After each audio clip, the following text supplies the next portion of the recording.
Super Rabbit Hole 3D Steam Edition is a game that had lots of promise just because of its wacky premise. However, it fails in most aspects of the game. To start things off, let's go with the positives. Immediately while starting up the game, the soundtrack actually sounded really cool and promising. I thought that maybe this actually would be a fun experience based on the sounds coming out of my computer. I absolutely agree, and as you go on, when you're going through the beginning, you can hear the voice acting, which actually sounds really good. I'm not sure if they got an original voice actress or if they just stripped it right off an audiobook, but however they did it, it actually sounds pretty good. But unfortunately, that's where the positives actually stop. Yeah, immediately starting up the game, you hear the cool music, you're like, alright, this might be neat, and then the next thing, you just have this very jarring, horrible, headache-inducing of a UI, or whatever you want to call it. Honestly, you see this little cube going through a tunnel of sorts of letters and whatnot, and ultimately, it's just this really big, jarring twitch movement, just bad. That's all I can say. And what makes it worse about that is the tutorial is really bad, so you can't even get really used to the jarring movement. You just go through this little tutorial, which is actually doesn't even teach you the correct controls. Even the tutorial, you press space to go through the letters, which is not actually how it goes in the actual gameplay.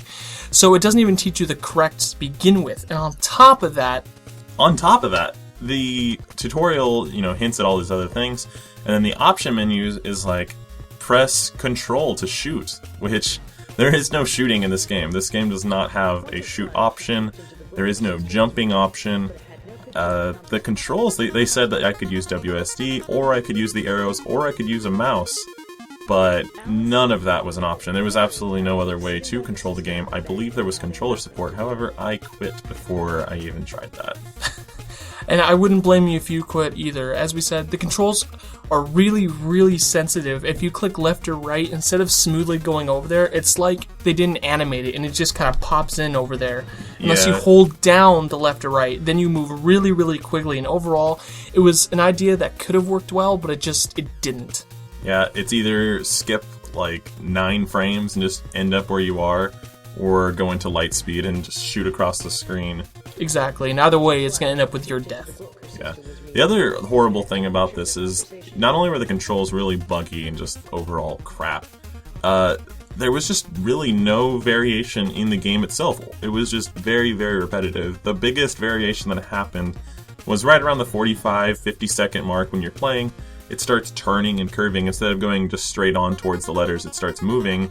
However, this, coupled with the horrible controls and the overall just buggy and jarring feeling, made it almost impossible to play because, you can't even line yourself up because there's no guiding tracks, there's no way to actually tell where you even are in relevance to the letters until you're actually right in front of them, and at that point it's too late. It almost boils down to luck on whether or not you're sitting in the right place or not. Exactly, luck, and kind of like it harkens to those old kind of games where you just have to master the pattern.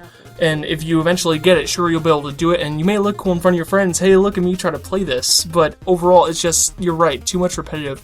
And probably one of the worst things, that there's no real reward for doing this. Sure, there are some Steam achievements, but honestly, these days, most games have Steam achievements. It's not really that hard to say, hey, you beat the first level, good job, man. You know what I mean? There's no real reward, there's no different music tracks, nothing. It's just, overall, just meh.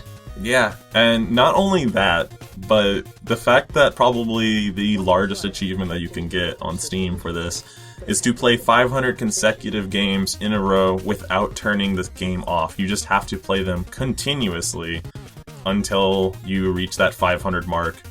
In which case, bravo to you, good sir, because if you have the patience to play this game 500 times, then I don't know what you do with your life. You should be playing some other better games. See, personally, I didn't enjoy this game.